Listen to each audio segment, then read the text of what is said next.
The moment the airplane doors opened, a wave of anticipation washed over me. It was a feeling I had dreamt about for so long, finally becoming a reality.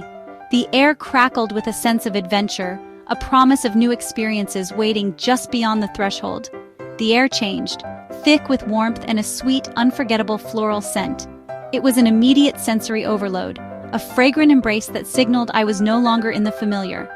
The aroma was intoxicating, a blend of exotic blooms and the salty tang of the ocean, a combination that would forever be etched in my memory. Stepping onto the tarmac at Varadero Airport felt like entering a dream I'd imagined for years. The sun beat down with a gentle intensity, warming my skin and filling me with a sense of blissful relaxation.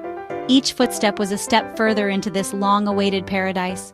My heart thumped with excitement, a rhythm of pure joy echoing in my chest. It was the kind of excitement that makes you want to laugh out loud and spin in circles, a feeling of unadulterated happiness. But any apprehension melted away as soon as I arrived at my guest house. The vibrant colors of the building, the charming architecture, and the lush greenery surrounding it created an inviting and welcoming atmosphere. Elena, the owner, greeted me with a smile, a genuine expression of warmth that instantly put me at ease. Her eyes sparkled with kindness, and her welcoming demeanor made me feel like I was being greeted by an old friend. And a glass of fresh mango juice, a true Cuban welcome. The sweet, tangy flavor exploded on my tongue, a refreshing burst of tropical goodness that perfectly captured the essence of the island. This simple kindness set the tone for my journey. It would be about connection, not just scenery. It was about immersing myself in the culture, embracing the local spirit, and forging meaningful relationships with the people I met along the way. As I walked toward the beach, my anticipation grew with each step. The sound of waves pulled me forward, a siren song beckoning me closer to the turquoise waters, past pastel homes and lively stalls.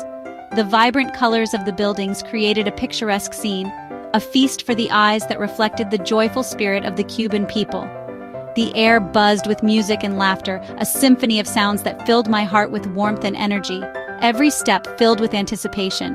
Then, through the palms, the ocean appeared, an impossible electric blue, a breathtaking vista that stretched out before me like a shimmering dream, with sand white as sugar. I stood there letting the beauty wash over me, feeling the warm sun on my skin and the gentle breeze in my hair. Knowing Varadero already had a piece of my heart. My journey had just begun, and I knew deep down that it would be an unforgettable experience.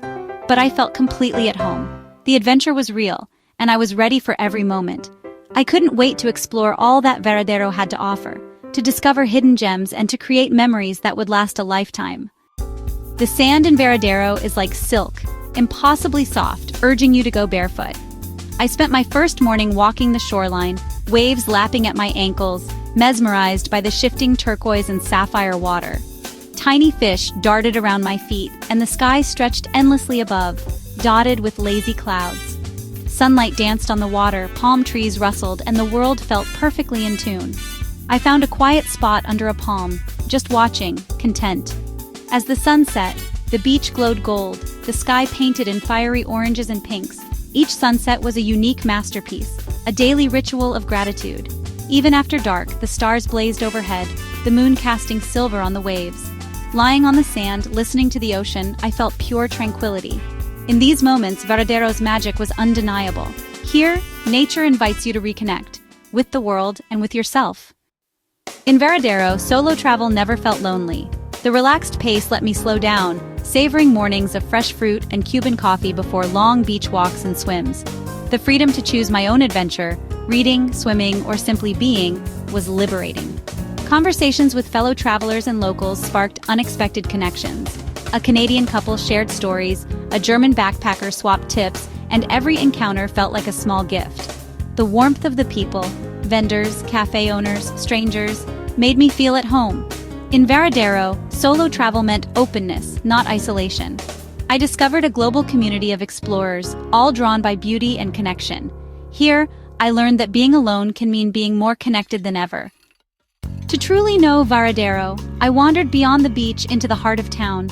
Streets buzzed with daily life, kids playing football, neighbors chatting, the aroma of home-cooked meals drifting through open windows. At a bustling market, I browsed stalls of fresh fruit and handmade crafts, chatting with friendly vendors. An elderly man on a park bench shared stories of old Varadero, his pride shining through every word.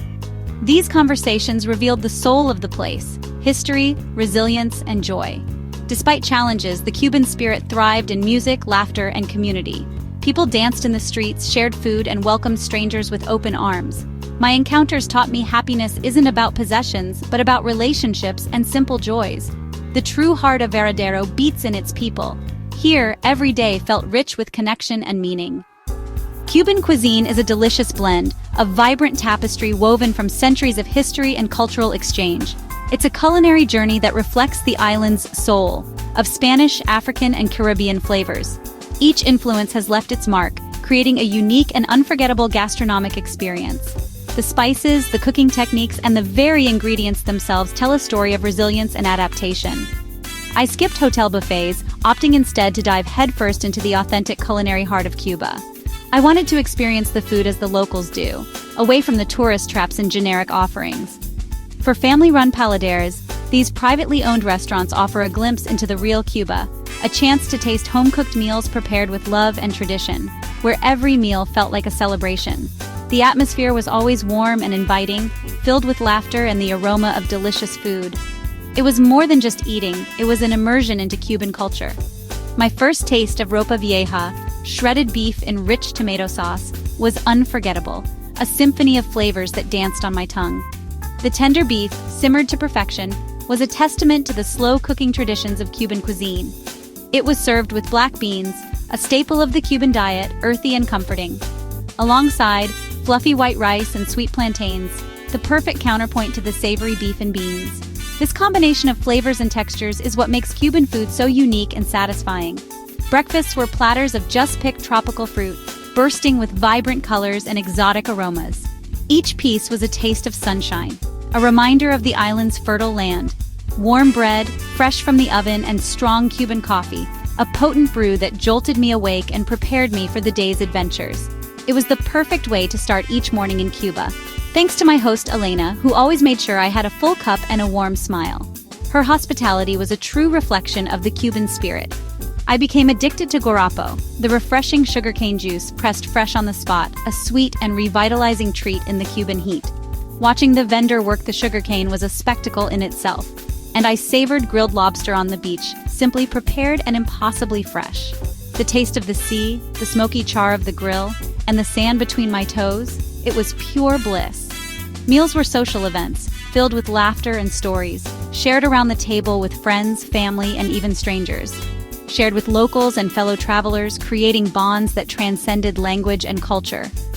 These shared meals were some of the most memorable moments of my trip. One night, I was invited to share rum with a Paladar family, a gesture of warmth and friendship that I will never forget. An experience that made me feel truly at home. It was a reminder that the best travel experiences are often the ones that involve connecting with people on a personal level. The flavors of Cuba are more than food. They're a way to connect, to understand, and to appreciate the rich tapestry of Cuban culture. Every bite told a story of tradition and hospitality, of resilience and creativity, of a people who have learned to make the most of what they have. In Varadero, food was a bridge to the culture and the people, a way to break down barriers and forge connections. Each meal was a memory in the making, a snapshot of a moment in time, a taste of the real Cuba. I tasted Cuba with my heart as much as my palate, and it left an indelible mark on my soul. It's an experience I will cherish forever. As the sun dips below the horizon in Varadero, painting the sky with fiery hues, a transformation begins. The air, once filled with the sounds of the ocean, now vibrates with a different kind of energy. Music fills the air, weaving its way through the streets, and the town comes alive with a vibrant pulse. Cuban rhythms, a blend of African beats and Spanish melodies, spill from open bars and inviting porches, creating an irresistible soundtrack to the night. This music acts as a universal language, uniting locals and travelers alike in a shared celebration of life, culture, and community. At Casa de la Música, a legendary Varadero institution, I was immediately swept up by the raw passion of a live band, their music resonating deep within my soul. The energy of the salsa dancers, their movements fluid and graceful, was infectious. Even as a complete beginner, with 2 left feet, I couldn't resist joining a salsa class. It was awkward, yes, but also exhilarating, and provided a unique window into the heart of Cuban culture. The real magic, though, wasn't just in the organized events, but in the spontaneous moments that unfolded throughout the town. I remember a group of friends gathered on a porch playing guitar and singing not for an audience, but purely for the joy of making music together. Music here isn't just a form of entertainment, it's the very heartbeat of the island, a vital organ that sustains and nourishes the soul. It tells stories of joy, resilience, and struggle, weaving together the diverse threads of Cuban society and creating a sense of shared identity. Whether I was dancing with abandon or simply listening with rapt attention, I felt like I was part of something much bigger than myself, connected to a rich and vibrant cultural tapestry. The nights in Varadero were truly electric, filled with an energy that was both palpable and intoxicating. The melodies, rhythms, and harmonies were so beautiful and evocative that they became permanently etched in my memory. In Varadero, music transcends language barriers and cultural differences. It's a universal language that everyone speaks and understands. And it was all happening under the vast expanse of the starlit sky. It was there, amidst the music and the stars, that I truly found the soul of Cuba, its warmth, its passion, and its unwavering spirit. Every note, every rhythm, every dance step was an invitation to belong, to connect, and to experience the magic of Cuba. Varadero's beauty goes beyond the beach. I explored the Cueva de Ambrosio, marveling at ancient pictographs, a powerful link to Cuba's past. The ecological preserve offered quiet trails, rare plants, and glimpses of colorful birds and sunbathing iguanas. At the Museo Municipal, I learned how Varadero grew from a salt mining village to a world-class resort. Each site revealed a new layer of history and nature. My favorite adventure was cruising the coast in a classic 50s Chevrolet, music playing, wind in my hair. My driver shared stories as we visited Matanzas, a city rich in culture and history. These journeys gave me a deeper appreciation for the region. Beyond the sand, Varadero's hidden corners are full of wonder. My last day in Varadero was bittersweet. I watched the sunrise, walked the shore, and tried to memorize every detail. The sand, the waves, the warmth. Varadero was more than a destination. It was a place of rest and renewal. The beauty, the kindness of the people, the flavors, and the music all left their mark. What I'll remember most is the peace and simplicity I found here. Saying goodbye to Elena felt like leaving a friend, but I knew I'd return. As my taxi pulled away, I felt quiet joy, not sadness. The memories are treasures I'll keep forever. Varadero's magic is a promise. I'll be back. If my story has sparked your curiosity, let it guide you. Varadero is a place to experience, not just imagine, especially for solo travelers seeking adventure and peace. Walk the white sand float in turquoise water. Let the Caribbean sun and breeze work their magic. Step off the beaten path. The true soul of Cuba is in its people. Talk to locals, eat at paladeries. Let the music move you. Immerse yourself in the culture and your journey will be richer for it. Taste the flavors, hear the rhythms, see the colors that make Varadero unforgettable. The warmth you'll find isn't just from the sun, but from every connection you make. This is a journey that will stay with you, a collection of memories to cherish. Start planning your own adventure to this island gem. Let Varadero capture your heart just as it did mine.